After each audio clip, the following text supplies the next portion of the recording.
A e dini ju se si del një zog nga veza?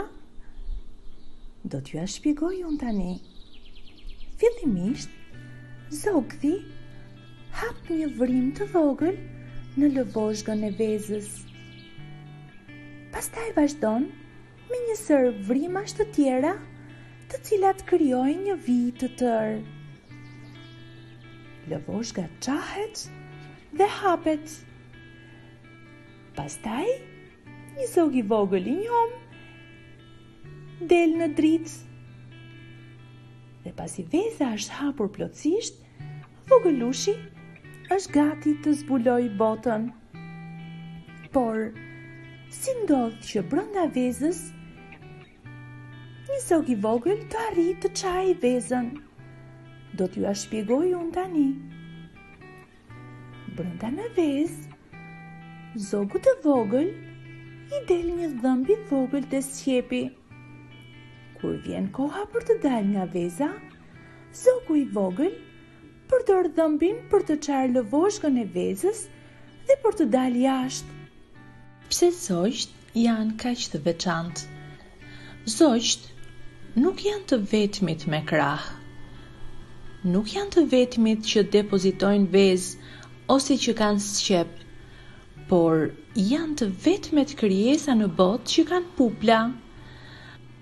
Të gjithë zogjt kanë luspa, si këmbët, ashtu edhe gishtat e këmbëve të shpendëve janë të mbuluar me një lëkurë me luspa, e ngjashme me lëkurën e gjarpërinjve dhe të hardhucave.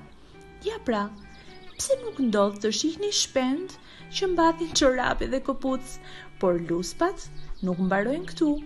Puplat e zogut mund të ngjajnë të buta kur i prek, por edhe ato janë të përbëra nga një lëndë fortë kërcore si puna e luspave.